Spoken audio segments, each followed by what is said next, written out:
Mi nombre es Marco Bizama. Vamos de inmediato a la palabra. En Crónicas, quiero que veamos Crónicas en el capítulo 13, versículo 1. Damos lectura a algunos versículos para presentar este pensamiento.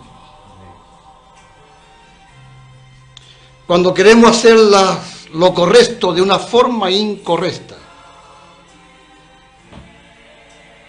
Cuando queremos hacer lo correcto de una forma incorrecta. Tengo este pensamiento como también este otro pensamiento. ¿Cómo servir bien? Yo sé que cuando tomamos un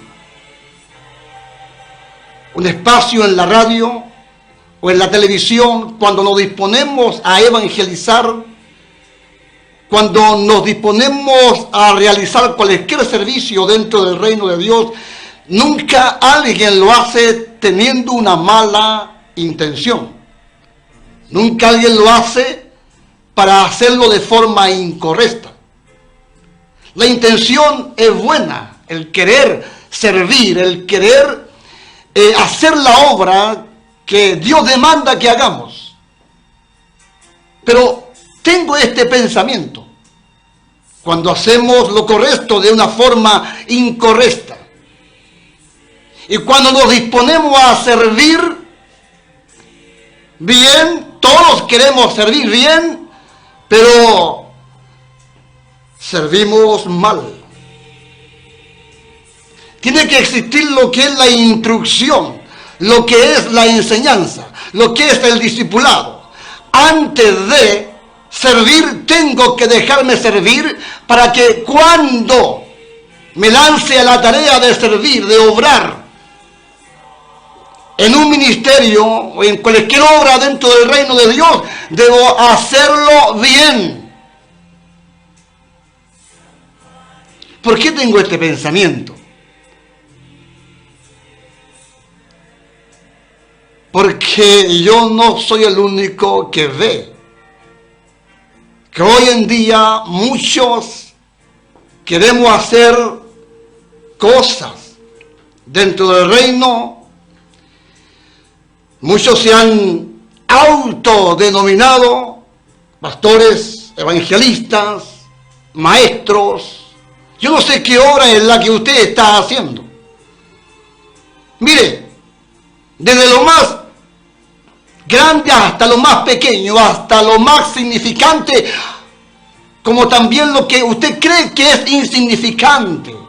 Un pastor o un ofrendero, un pastor o un hermano que es solo pasillero dentro de algún templo. Tanto lo uno como lo otro debe hacerlo bien. Pero para hacerlo bien, para servir bien, de alguna forma o de otra, debo dejarme servir. Quiero que leamos aquí en Crónicas, primero de Crónicas, en el capítulo 13, algunos versículos. Una palabra de arenga, de ánimo, un discurso que arenga a la nación de Israel, a los dirigentes de Israel. En el capítulo 13 del versículo 1 dice la palabra: entonces David tomó consejo con los capitanes de millares y de centenas y con todos los jefes. Y dijo David a toda la asamblea de Israel: si os parece bien, y si es la voluntad de Jehová nuestro Dios, enviaremos a todas partes por nuestros hermanos que han quedado en toda la tierra de Israel, y por los sacerdotes y levitas que están con ellos en sus ciudades y ejidos, para que se reúnan con nosotros y traigamos el arca de nuestro Dios a nosotros, porque desde el tiempo de Saúl no hemos hecho caso de ella. Y dijo toda la asamblea que se hiciese así, porque la cosa parecía bien a todo el pueblo. Díganme una cosa, ¿quién no va a estar de acuerdo con este querer que tiene David en su corazón? Hay cosas que acá debemos destacar, como es el versículo 3, donde en este discurso dice acá David algo bien puntual delante de los que están reunidos. Aparte de traer a los sacerdotes, aparte de traer a los que están lejos, que estén con nosotros, hay que traerlos de vuelta. El versículo 3 dice, y traigamos el arca de nuestro Dios a nosotros. Porque desde el tiempo de Saúl no hemos hecho caso de ella. El tener el arca del pacto, el arca de Dios en medio de ellos, es tener la presencia misma de Dios. Una de las cosas que yo y usted debemos entender, que Dios se manifestaba a través del arca. El tener el arca significaba tener la presencia misma de Dios. Cuando el arca estaba con Israel, Dios hacía proeza a través de Israel. Pero cuando el arca no estaba con Israel, entonces Israel venía a ser vulnerable a sus enemigos. El arca le garantizaba a ellos la presencia de Dios en su medio. El arca le garantizaba la presencia de Dios en medio de su pueblo. Le garantizaba lo que es la victoria.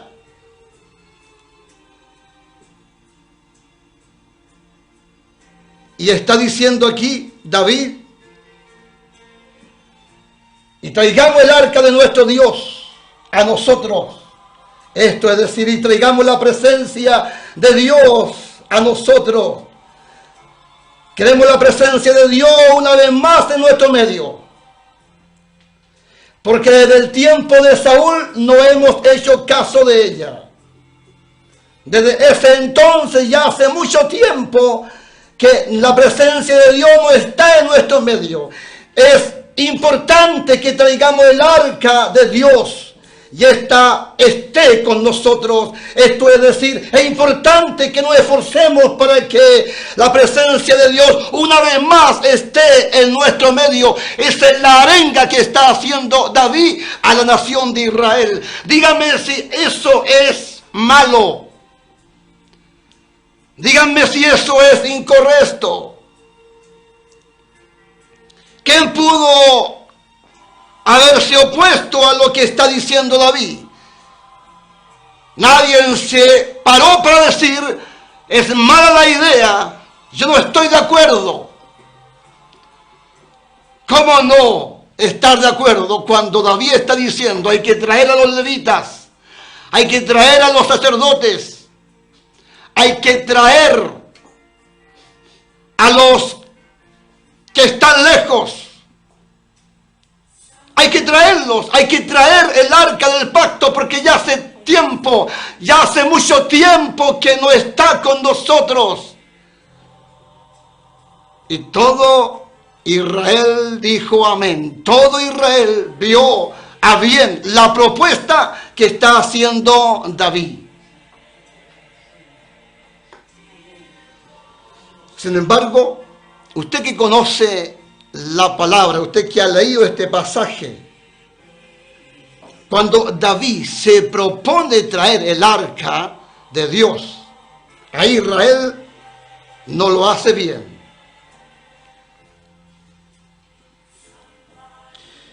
Y David dice el versículo 8, y David y todo Israel se regocijaban cuando traían el arca delante de Dios. Se regocijaban delante de Dios con todas sus fuerzas, con cánticos, arpas, salterios, tamboriles, címbalos y trompeta.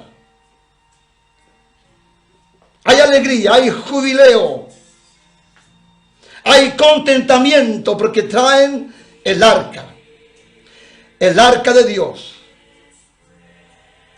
Es de Dios que el arca esté con ellos, pero no es de Dios que ellos traigan el arca en la forma en que la traían. Ustedes saben que David trae el arca de Dios en carreta, aunque son bueyes nuevos.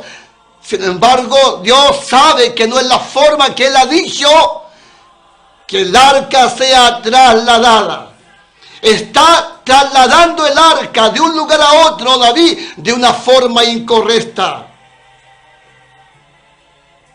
Por eso me tomo de este pasaje para decir, cuando queremos hacer lo correcto de una forma incorrecta. David quiere hacer lo correcto. Es correcto traer a los que están lejos. Es correcto traer a los descarriados. Es correcto ver la forma, la manera de cómo avivar a la iglesia.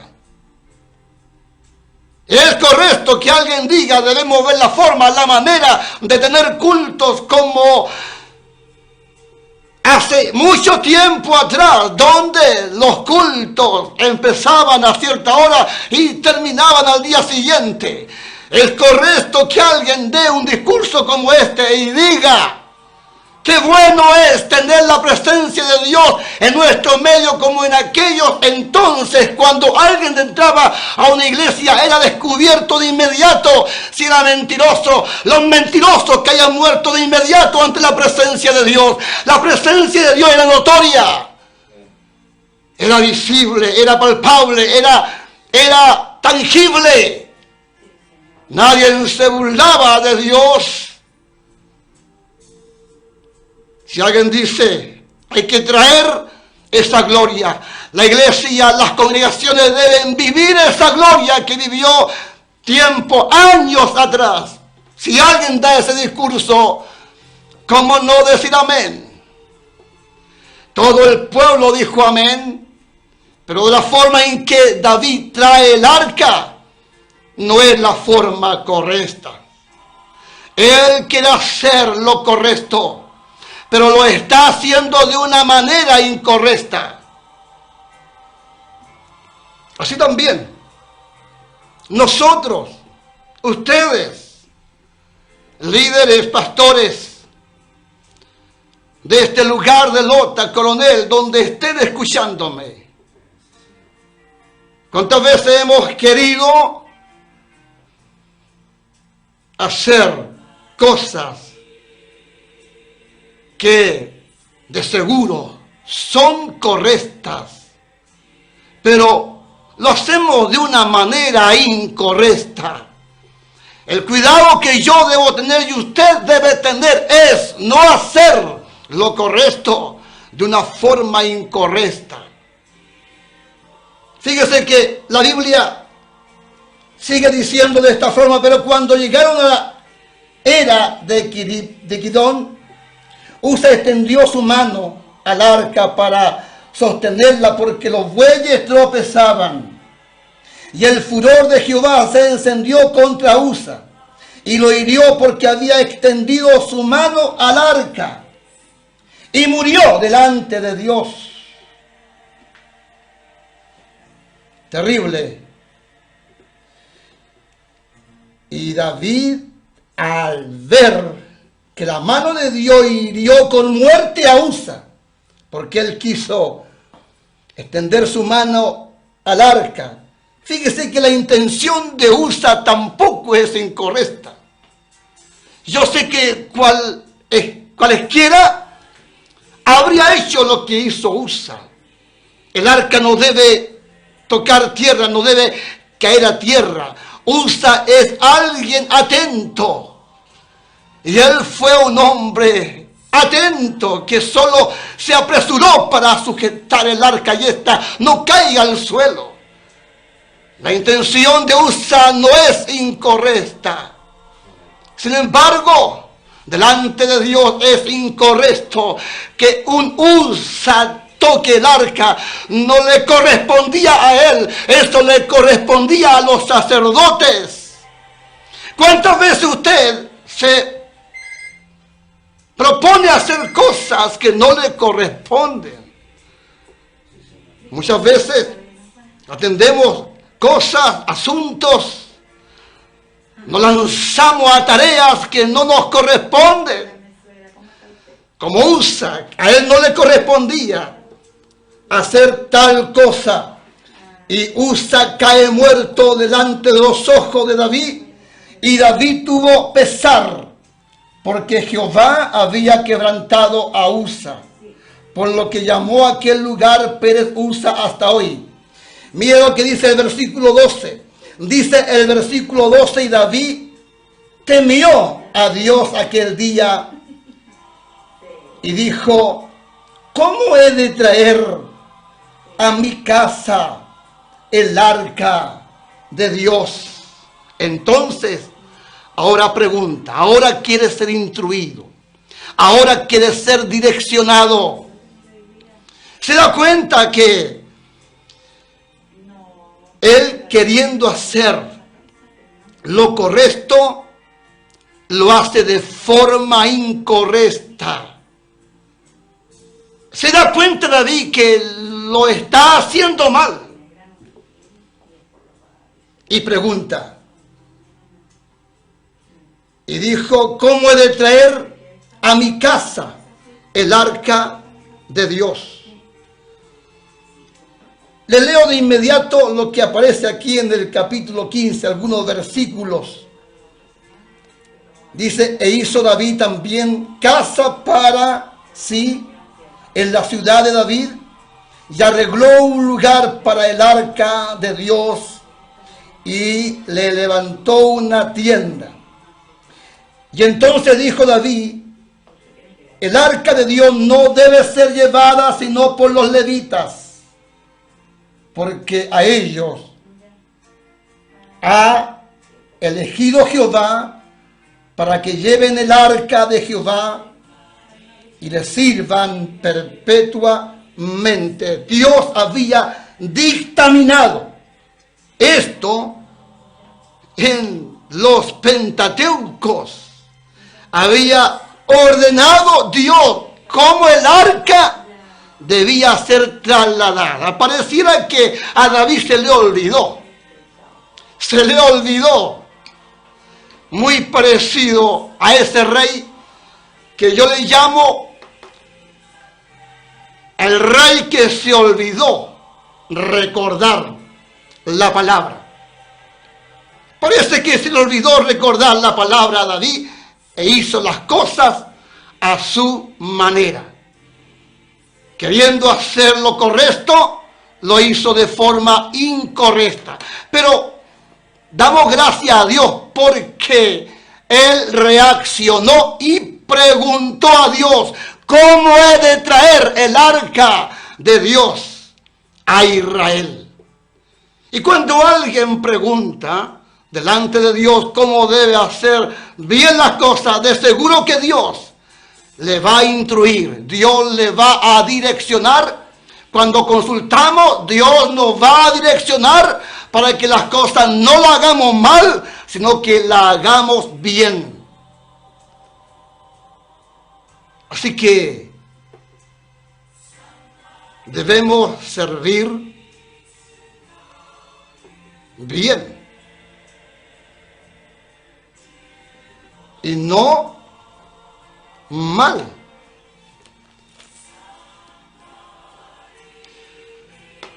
Una de las cosas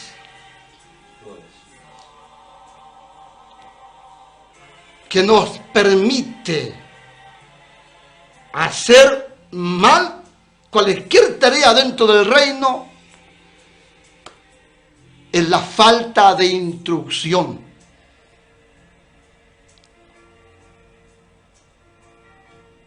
Y digo aquí y en cualquier lugar que todos nosotros debemos ser instruidos antes de servir en cualquier tarea dentro del reino de Dios.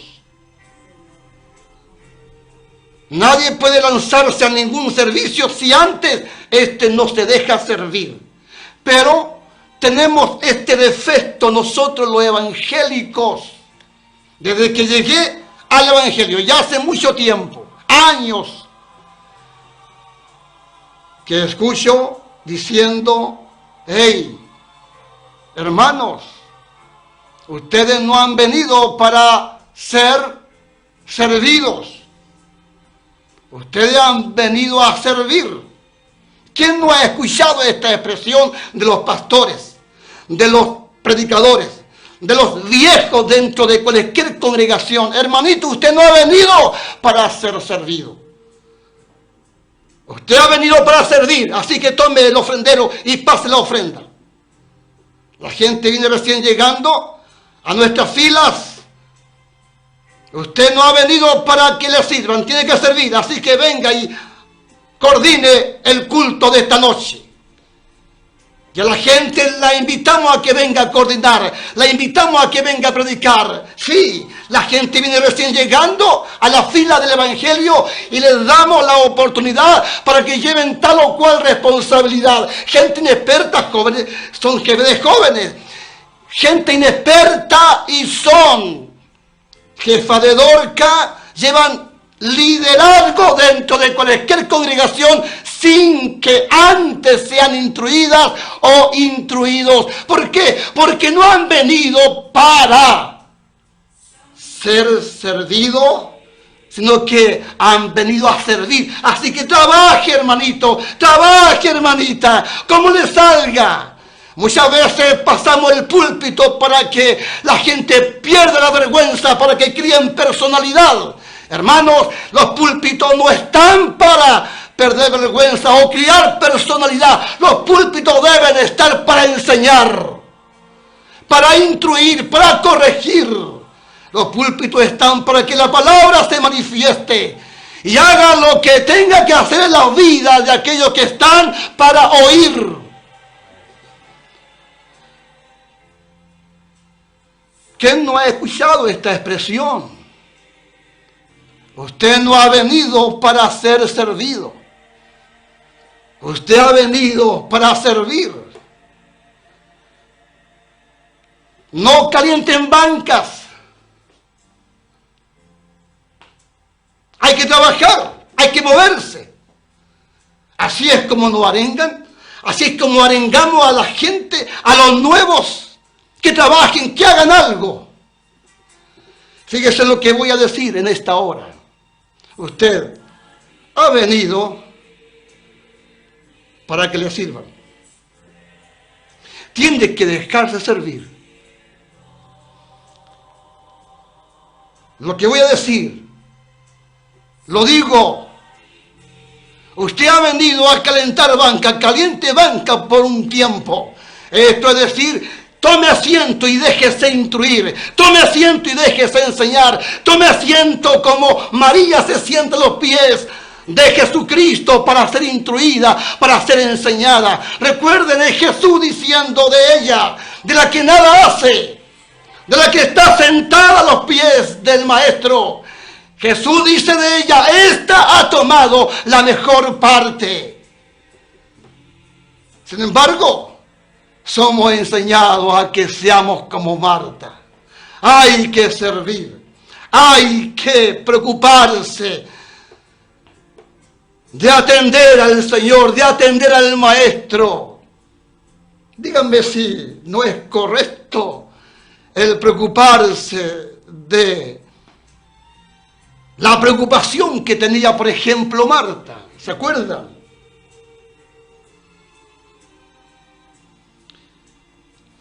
Ella se preocupa de querer servir. Ella es atenta, ella es hacendosa. Mire, hay una palabra en los evangelios que es muy conocida por todos nosotros.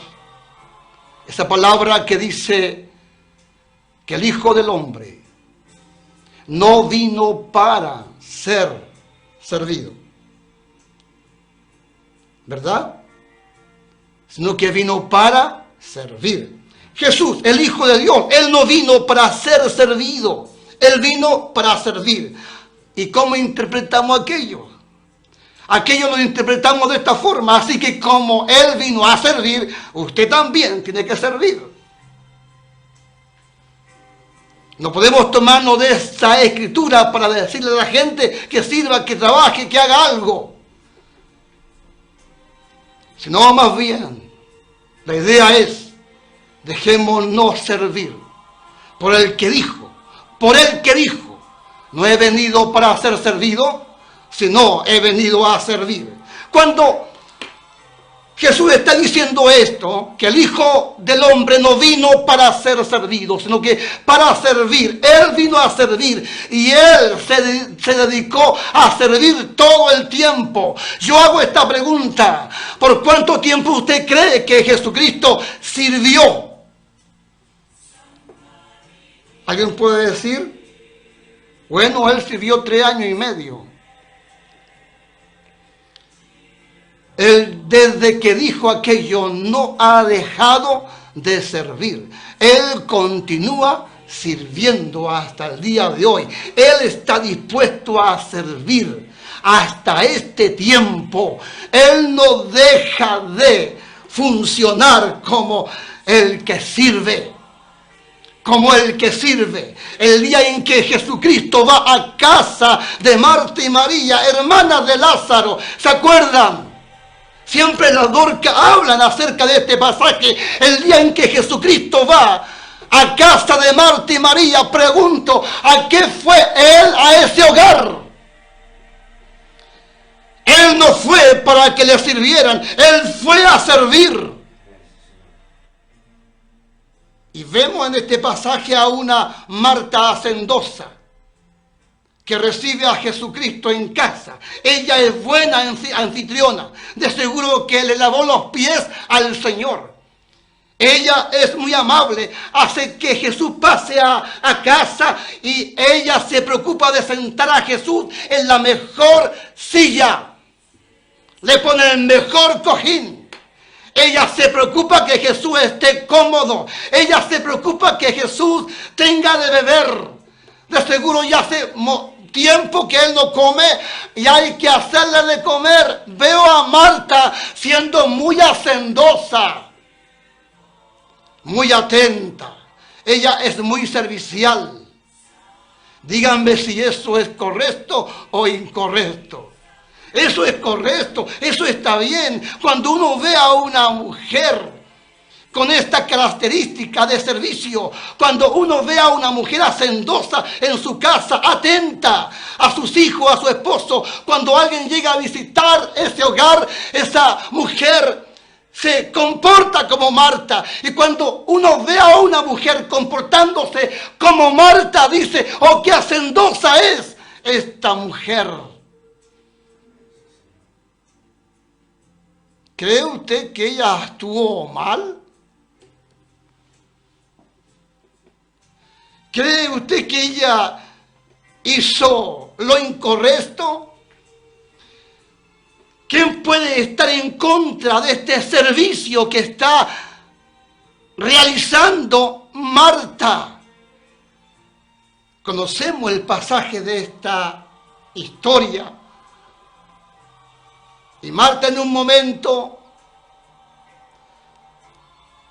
al ver que María no le ayuda con el tanto que hacer que ella tiene por querer agradar al Señor. El quehacer de Marta es por querer agradar al Señor. Y se ofusca, de seguro que se ofuscó al mirar que María, su hermana, no le ayudaba. Y se quejó, diciéndole a Jesús, ¿no te da cuidado que María no me ayude con tanto que hacer? ¿Cuál fue la respuesta del Señor? El Señor responde de esta forma: Marta, Marta, afanada y turbada estás, con tanto que hacer. Y luego señaló a la que nada está haciendo, a la que está sentada, a la que se está dejando servir. María se está dejando servir. María se está dejando instruir. María se está dejando discipular. Y porque ella se está dejando discipular y porque ella se está dejando instruir, Jesucristo dice a Marta, señalando a María, esta ha tomado la mejor parte. Es Jesús diciendo que la mejor parte es sentarse y dejarse instruir. Es la razón del por qué estoy diciendo que para servir bien, antes debo dejarme servir. Que para ser Marta, veámoslo de esta forma, que para ser Marta, antes debo ser como María. Para que usted tenga un buen servicio, para que usted tenga un buen servicio como portero, como ofrendero, como jefa de Dorca, como jefe de voluntario, como jefe de ciclista, como encargado de obra, como pastor, para que usted tenga un buen servicio en la tarea que Dios le haya encomendado, para que usted haga lo que es correcto, de una forma correcta. Debe ser como María. Debe antes sentarse a los pies del maestro para dejarse instruir, para dejarse corregir,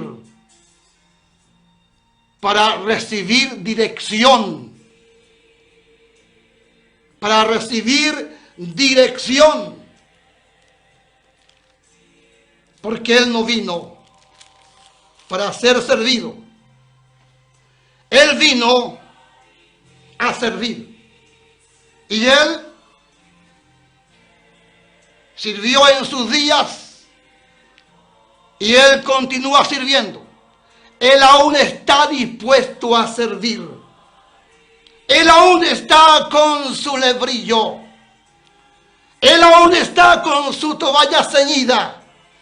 Él aún dispuesto está a lavarle los pies a todos aquellos que estén dispuestos a discipularse.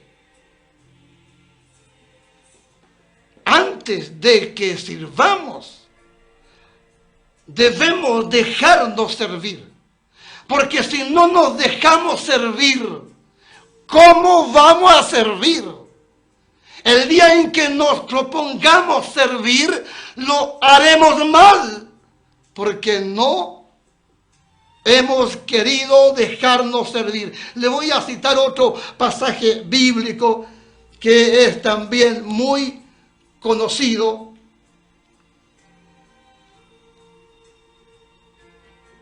En San Juan capítulo 13, en el versículo 1 dice, voy a saltarme algunos versículos, voy a leer desde el versículo 4 para que se entienda.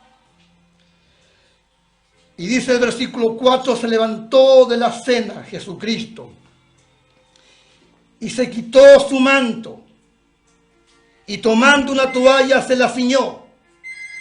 Luego puso agua en un lebrillo y comenzó a lavar los pies de los discípulos y a enjuagarlos con la toalla con que estaba ceñido. Entonces vino a Pedro y Pedro le dijo, Señor, ¿tú me lavas los pies? Respondió Jesús y le dijo, lo que yo hago, tú no lo comprendes ahora, mas lo entenderás después. Pedro le dijo, no me lavará los pies jamás. Jesús le respondió, si no te lavare, no tendrás parte conmigo. Y le dijo Simón Pedro, Señor, no solo mis pies, sino también las manos y la cabeza.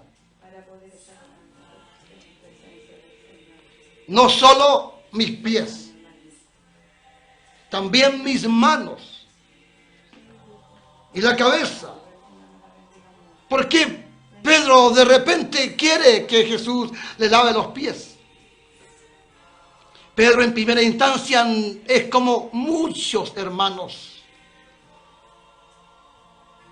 que no quieren dejarse servir, no quieren por nada dejarse enseñar, por nada quieren dejarse instruir. Gente que dice: Jehová, Él es mi pastor, no estoy dispuesto a sujetarme a ningún pastor. Gente que dice: todo es tan defectuoso, no hay de quién tomarse. Yo me refiero a esos que conocimos como llaneros solitarios, que no están dispuestos a caminar sujetos en ninguna congregación. Menos están dispuestos a dejarse instruir, a dejarse enseñar. ¿Por qué razón muchos están haciendo mal la tarea? ¿Por qué razón muchos están haciendo las cosas que no cuadran con la Escritura, no cuadran con la palabra? ¿Por qué? Porque antes no nos dejamos enseñar, antes no nos dejamos instruir. Yo me imagino aquí a Jesús con su lebrillo, con su toalla, y lavándole los pies a Tomás, a Mateo. A Judas también le lava los pies. Y nadie dijo nada hasta que llegó a donde Pedro, y Pedro dice: tú me lavarás los pies, y lo ve como algo raro. No puede ser. Yo tengo que servirte y tú me estás sirviendo. Como muchos no entienden que antes de que sirvan tienen que dejarse servir. Dios usa al pastor, Dios usa al evangelista, Dios usa al maestro. Fíjese que Dios dio ministerios en la iglesia. ¿Para qué? Esto es sencillo de entender. Para que a través de los ministerios nosotros seamos perfeccionados. Dios se mueve a través de los ministerios. Dios sirve a través de los ministerios. Dios siempre te va a servir a través de alguien. Solo tiene que existir la disposición de quererse dejar servir. Pedro no entendió como muchos no entienden. Mira, Pedro, le dice Jesús. Mira, Pedro, si no te dejas lavar, no tendrás parte conmigo. Aquello fue muy fuerte, aquello fue muy frontal. ¿Sabe lo que significa no tener parte con Jesucristo? Cuando le dice Jesús a Pedro: no tendrás parte conmigo si no te dejas lavar. No serás como pámpano en la vid, no serás como casa en la roca. El tener parte con el Señor es ser como pámpano en la vid, es ser como casa en la roca. El tener parte con el Señor es ser una sola carne con Él, es ser un solo espíritu con Él. Usted y yo hemos sido llamados para ser carne de su carne, espíritu de su espíritu, vida de su vida. Pero para que usted y yo lleguemos a esta unidad con Jesucristo, porque el asunto está en que entendamos que fuimos llamados para caminar en esta unidad con Él. Mira, Pedro, si no te dejas lavar, no tendrás parte conmigo. Y yo quiero tener parte con Él. Y yo sé que usted también quiere tener parte con Él. Dios nos ha llamado, y lo primero que hace Dios al llamarnos es revelarnos a Jesucristo. ¿Para qué? Para que tengamos unidad con Él y podamos ser como pámpano en la vid y podamos ser como casa en la roca. ¿Cuándo tenemos esta unidad con Él? ¿Cuándo somos casas en la roca? La roca es Cristo cuando somos oidores y hacedores de la palabra. Todo aquel que me oye estas palabras y las hace, dijo el mismo Señor Jesucristo, le diré a quién es semejante. Él dice, es semejante al hombre prudente que edifica su casa sobre la roca. Entonces, ¿quién tiene su casa sobre la roca? ¿Quién es como casa en la roca? ¿Quién está complementado a Cristo? Él mismo lo dice, el que me oye estas palabras y las hace. Qué importante es entender este concepto. Yo debo hacer lo correcto de una forma correcta. Y tengo cómo actuar correctamente. Usted puede servir y puede servir bien. Y usted tiene cómo servir bien, porque tiene cómo instruirse. Tenemos la palabra, tenemos el Espíritu. Lámpara es a mis pies tu palabra y es lumbrera a mi camino. Espero que esta palabra le permita reflexionar y nos permita a todos volvernos al Señor para decirle a Él, Señor, si he estado haciendo mal las cosas, ahora quiero dejarme lavar los pies. Ahora quiero tomar la actitud de María. Quiero sentarme a tus pies para ser instruido, para ser instruida. Que el Dios de paz les bendiga.